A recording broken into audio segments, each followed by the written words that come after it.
Prosecutor yes, ഇപ്പോൾ ABVPയുടെ സംസ്ഥാന secretary EU ഈശ്വര പ്രസാദ് സംസാരിക്കുകയാണ്. തത്സമയത്തിലേക്ക് എതിർക്കുന്ന കാര്യങ്ങളാണ് നടത്തിക്കൊണ്ടിരുന്നത്. ആ സമയത്താണ് സുപ്രീം കോടതി വരെ പോയിട്ട് സ്പെഷ്യൽ പ്രോസിക്യൂഷനെ ആവശ്യപ്പെടുന്ന സാഹചര്യം ഉണ്ടായത്.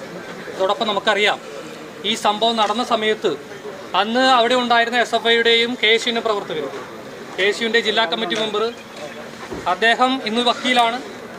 അന്ന് പറഞ്ഞ മൊഴി എന്ന് പറയുന്നത് അവിടെ ക്യാമ്പസ് ഫ്രണ്ടിൻ്റെ യൂണിറ്റ് ഉണ്ടായിരുന്നു, അവർ തീവ്ര സ്വഭാവമുള്ള സംഘടനയായിരുന്നു എന്നാണ്.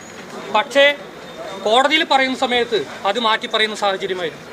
അതുപോലെ SFIയുടെ അന്നത്തെ അവിടുത്തെ യൂണിറ്റ് സെക്രട്ടറി ആയിരുന്ന അഖിൽ ബാലൻ, അയാളും കോടതിയിൽ വരുന്ന സമയത്ത് ഈ മൊഴി മാറ്റുന്ന സാഹചര്യമാണ് ഉണ്ടായത്.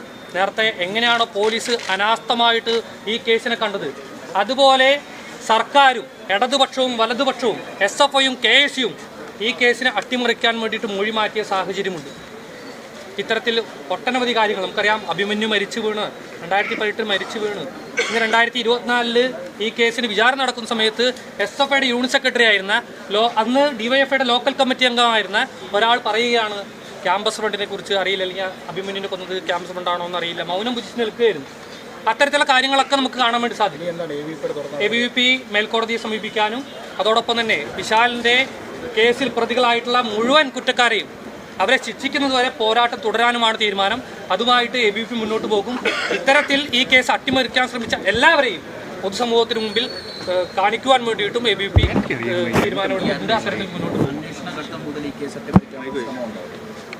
ഇതിൻ്റെ തുടക്കം തന്നെ പ്രതികളെ അറസ്റ്റ് ചെയ്യുന്നതിൽ വലിയ അനാസ്ഥ കാണിച്ചു. നമുക്കറിയാം, ആദ്യത്തെ 5 മാസം ഈ കേസ് എത്രത്തോളം മെല്ലെപ്പോക്കാണ് നടന്നിട്ടുള്ളത് നമുക്ക് ആദ്യത്തെ 5 മാസത്തെ കാര്യങ്ങൾ കണ്ടറിയാൻ വേണ്ടി പറ്റും. ഒന്നാം പ്രതിയെ അറസ്റ്റ് ചെയ്യാൻ വേണ്ടിയിട്ട് എത്ര മാസമാണ് എടുത്തത്?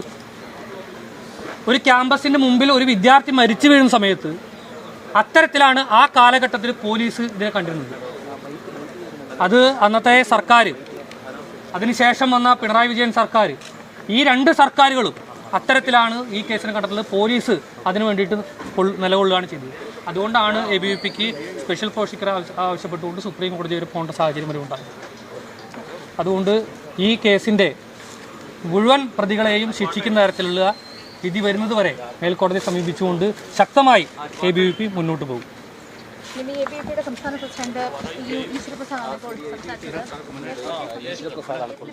യെസ്, ABVP സംസ്ഥാന സെക്രട്ടറി EU ഈശ്വര പ്രസാദ്